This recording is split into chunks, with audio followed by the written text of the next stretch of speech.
श्रोते हो नमस्कार. आज आपण ऐकणार आहोत सतीश बर्वे लिखित सत्पात्री दान या कथेचा भाग 2. तत्पूर्वी आपण जर चॅनलला सबस्क्राईब केले नसेल तर कृपया सबस्क्राईब करावे. सुरू करूया आजचा भाग.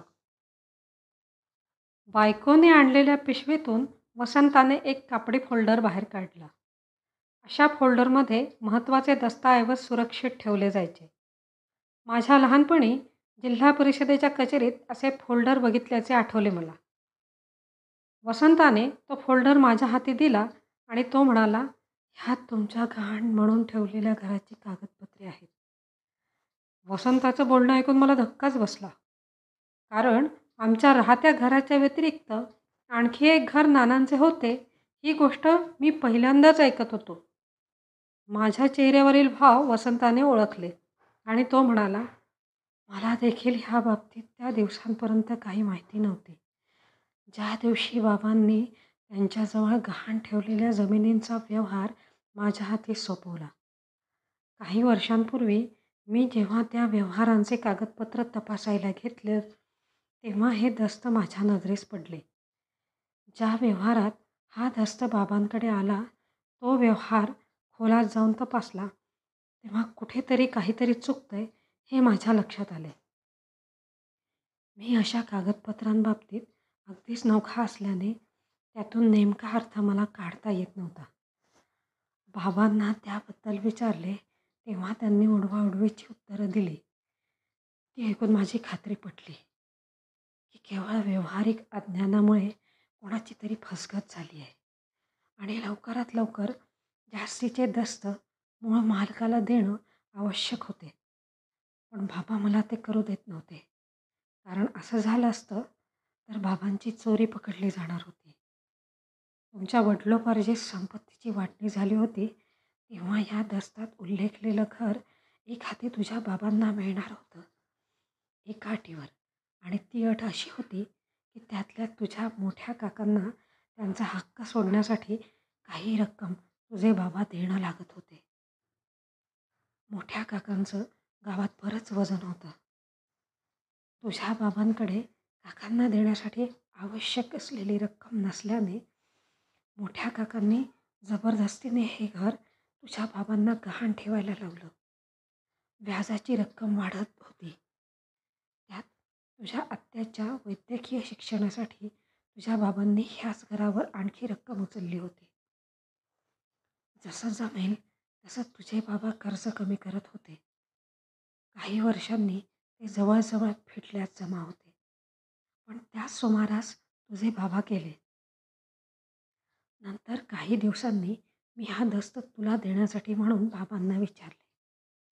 तेव्हा ते म्हणाले की तू आणि तुझी मोठी बहीण शहरात होता शिक्षणाला. शिवाय कोणालाही ह्या बाबतीत माहिती नव्हती. त्यामुळे बाबांनी हा दस्त जबरदस्ती माझ्याचकडे ठेवला. त्यांचा त्यामागचा उद्देश माझ्या लक्षात आला होता, पण तेव्हा मी त्या गोष्टीला विरोध करू शकलो नाही. तेव्हापासून तुझी ही अमानत मी माझ्याकडे जपून ठेवली आहे. पण आता ह्या आजारपणात मी ठरवलं की ह्या सगळ्यातून मला मुक्ती हवी आहे. आणि ती तेव्हाच मिळणार होती जेव्हा हा दस्त मी तुझ्या हातात सुपूर्द करणार होतो. म्हणूनच तुला फोन करून तातडीने कोकणात येण्यासाठी आग्रह केला मी. एवढं बोलून वसंता दमून गेला होता. त्याने डबडबलेल्या डोळ्यांनी तो फोल्डर मला घ्यायला सांगितला आणि त्याचे दोन्ही हात चादरीच्या बाहेर काढून जेमतेम वर उंचावून त्याने मला नमस्कार केला आणि तो म्हणाला, मित्रा, मला माफ कर. खरं तर ही गोष्ट आधीच घडायला हवी होती, पण मला हिंमतच होत नव्हती. कारण तू माझ्याबद्दल काय मत करून घेशील याची मला भीती वाटत होती. आपली इतक्या वर्षांची दोस्ती कदाचित तुटणार या विचाराने मी व्याकुळ झालो होतो. मी शांतपणे तो फोल्डर माझ्या हातात घेतला आणि ते घर नक्की कुठे आहे हे वसंताकडून समजून घेऊन मी त्या तिघांचा निरोप घेऊन वसंताच्या घरून निघालो. वसंताने सांगितलेल्या खुणा लक्षात ठेवून मी चालायला सुरुवात केली. थोड्या वेळाने पायपीट करून मी कमरेभर उंचीच्या गवताच्या मधोमध असलेल्या एका पडक्या घरापाशी पोहोचलो. त्या जीर्ण झालेल्या आणि पडझड झालेल्या वास्तूजवळ पोहोचताच मला रडू फुटलं. नानांच्या वडिलोपार्जित घराचे अवशेष जणू त्यावेळी नानांना फसवून झालेल्या वाटण्यांचा इतिहास मला सांगायला उत्सुक होते. आज इतक्या वर्षांनी का होईना, पण कोणीतरी तिथे येऊन तिथल्या भग्न भिंतींना स्पर्श केला होता. ज्या घरात नानांचे बालपण गेले ते घर नानांना पुढे काही वर्षांनी सोडून दुसरीकडे शेवटपर्यंत भाड्याने राहावे लागले, ही बोच आता कमी होण्यातली नव्हती. त्या जमिनीवरची थोडीशी माती कपाळावर लावून मी बाप्पाकडे मुक्कामी असलेल्या नानांना मनातल्या मनात वचन दिले की ही वास्तू माझ्या आणि कुसुमच्या नावावर करून नंतर योग्य कामासाठी ती योग्य व्यक्तीच्या हाती सुपूर्द करीन. माझी अमेरिकेला परत जायची तारीख मी तुर्तास 2 आठवडे पुढे ढकलली. गावातील एक एजंट पकडून मी जमीन माझ्या आणि कुसुमच्या नावावर करून घेण्यासाठी काय काय करावे लागेल ते समजावून घेतले आणि लगेच कामाला लागलो. हो नाही करता सर्व आवश्यक कागदपत्रे निरनिराळ्या कार्यालयातून त्या एजंटमार्फत गोळा करून मी अर्ज आणि ती सर्व कागदपत्रे रीतसर सादर केली. प्रत्येक ठिकाणी शिपायापासून मोठ्या साहेबांपर्यंत सगळ्यांच्या अलिखित वरकमाईची सोय देखील मला करावी लागली. निघायच्या आधी जेमतेम 3 दिवस जमीन आमच्या दोघांच्या नावावर झाल्याचा सरकारी आदेश माझ्या हाती पडला.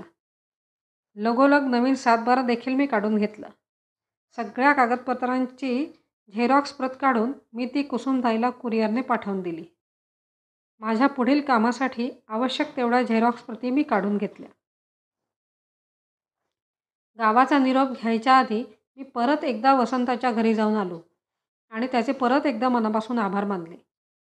मुंबईहून आधी दिल्ली आणि दिल्लीहून अमेरिकेत जाताना प्रवासात नानांची ही वडिलोपार्जित मालमत्ता गावातील गरजू शाळेला भेट म्हणून सत्पात्रीत दान करण्याचे मी नक्की केले आणि इतके दिवस मनावर असलेल्या भावनिक ताणतणावातून मी तुर्तास तरी मुक्त झालो.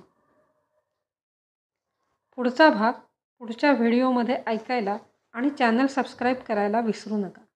धन्यवाद.